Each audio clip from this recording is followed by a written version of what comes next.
Chapter 34.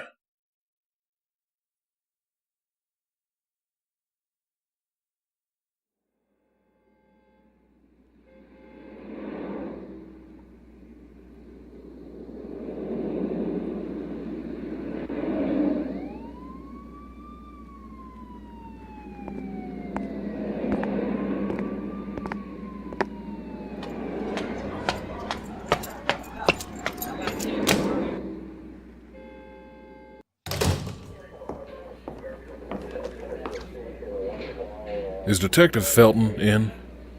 The officer looked up from his Stephen King paperback. Mayor Stewart. Yes, of course. Right this way.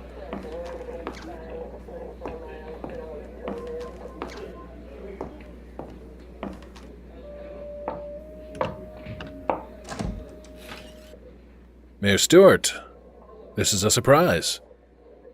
Please, come in.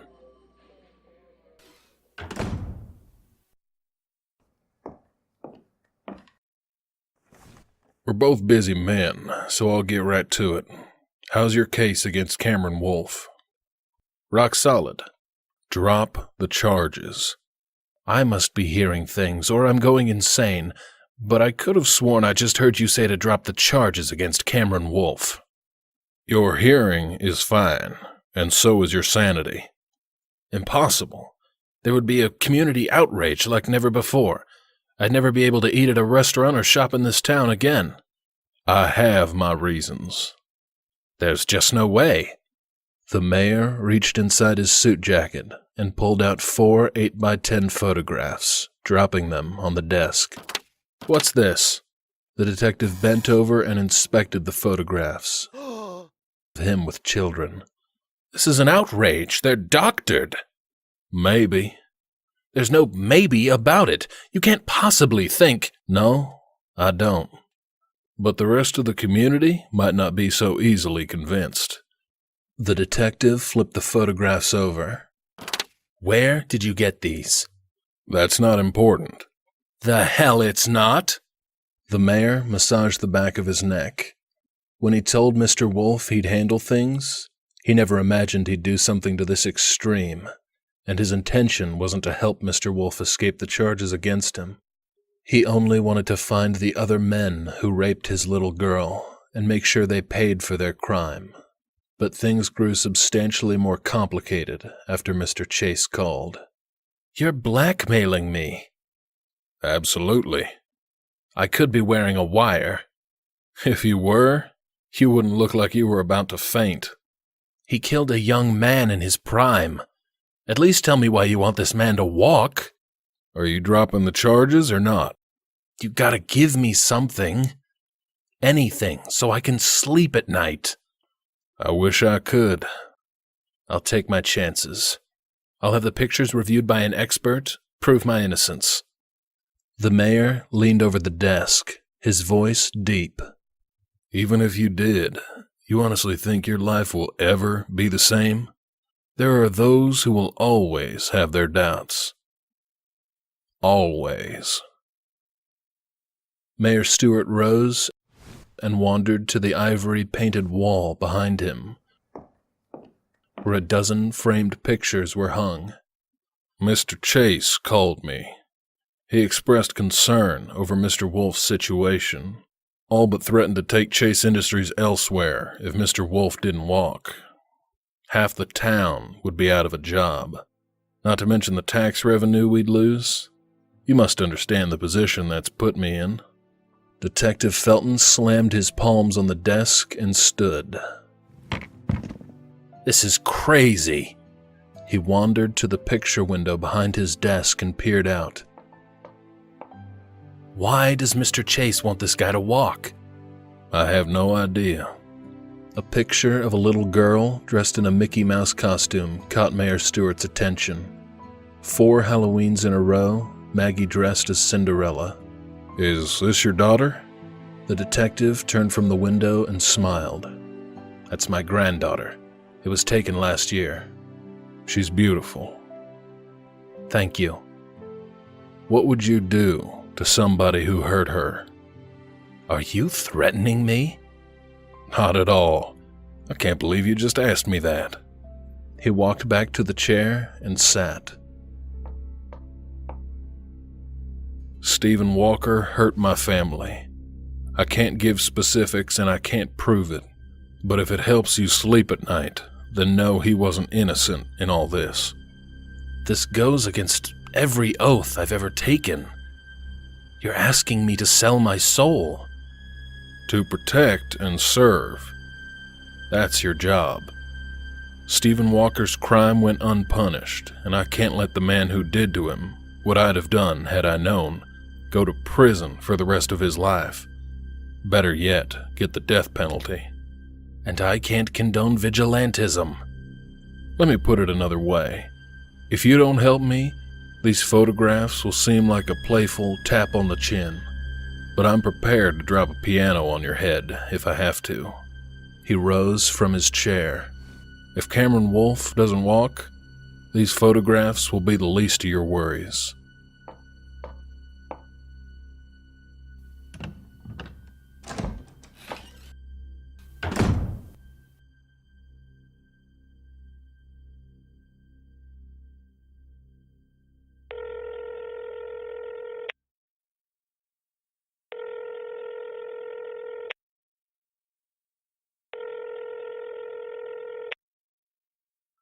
Yup. It's Mayor Stewart. Yup. The charges have been dropped. How? Stephen Walker was pumped with enough cocaine to kill a dinosaur. That was the cause of death. Cam glanced at his grandfather sleeping in the recliner. I don't think Stephen was high. I don't even think he was drunk. Mr. Wolfe, just go with it. Did you have something to do with this? All you need to know is that you're a free man. As far as the particulars on why you're a free man is something I have no intention of sharing with you. I don't know what to say. You could say that you're not going to touch the other three if we ever find out who they are. You could say you're going to let me handle this from here on out. Handle it with lawyers and judges, not fists.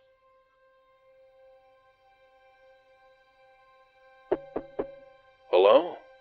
Is this thing on? I can't promise I won't put a hurt on them. You're honest, if nothing else.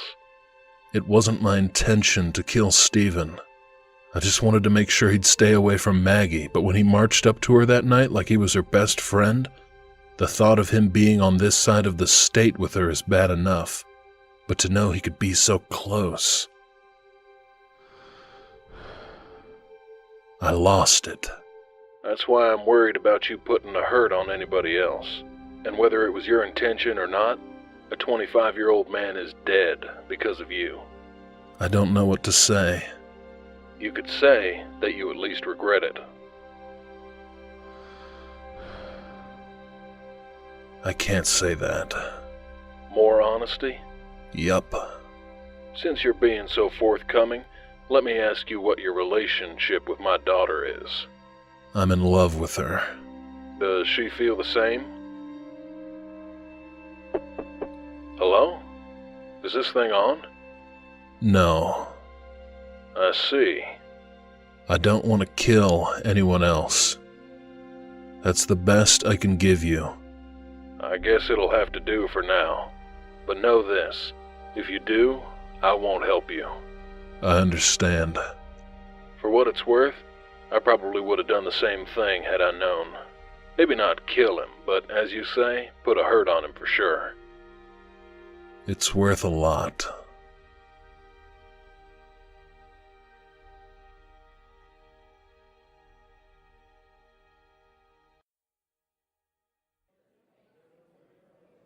Jag spotted Star at the far end of the company cafeteria. Her face was swollen and pink. Maybe his vision had come to pass. He should mind his own business, but he was never good at following the rules of social etiquette.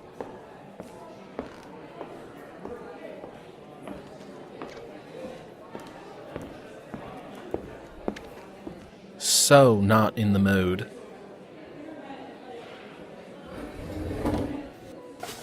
How about a truce? Is that you're an attempt at an apology? I've nothing to apologize for. I just thought we could be adults and stop making faces at each other as we pass in the hallways. Please go away. When she glanced to her left, Jags followed her gaze. Ty was walking toward them, holding a vase of red roses. Please go.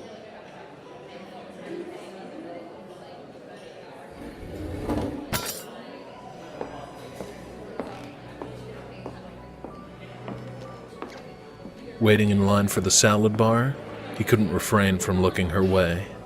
The roses were set on the table. Star and None of Your Business were hugging.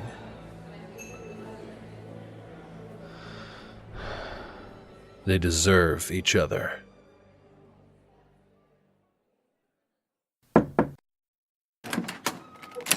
Busy? Were we supposed to have lunch? Do I need a reason to visit my husband at work? Of course not. He pulled her against him and kissed her. He glanced at his watch. It's almost noon. I haven't eaten. Would you like to have lunch? Just give me a minute to finish this up. Tilly followed her husband around the desk and leaned back with her palms braced on the desk. I should keep my strength up. He popped to his feet and gripped her shoulders. Are you ill? Ill is probably not the right word. Stop playing games and tell me what the hell is going on. Tilly held out a hand, palm up. Pink. She held her other hand out, palm up. Or blue. Which do you prefer? Nate pressed his open hand against her abdomen. Are you telling me you're having my baby? Actually, it's a toss-up. I'm fairly sure it's yours, or it could be the UPS guys. He flipped open a finger. 1. No screwing UPS delivery men. She pressed her lips against his and smiled. And 2? I love you. He pressed his forehead against hers. Do you have any idea how happy you make me? Maybe. I would love to have a little Tilly. She'd be beautiful, just like her mom. One Tilly isn't enough for you? You need another one? Shelley, I need 10 minutes. Yes, Dr. McKendrick. One Tilly is more than enough. He unsnapped his pants with one hand and slid his fingers through her hair with the other. Tilly hopped up on the edge of his desk. Dr. McKendrick, do you want to make love to your wife? Maybe.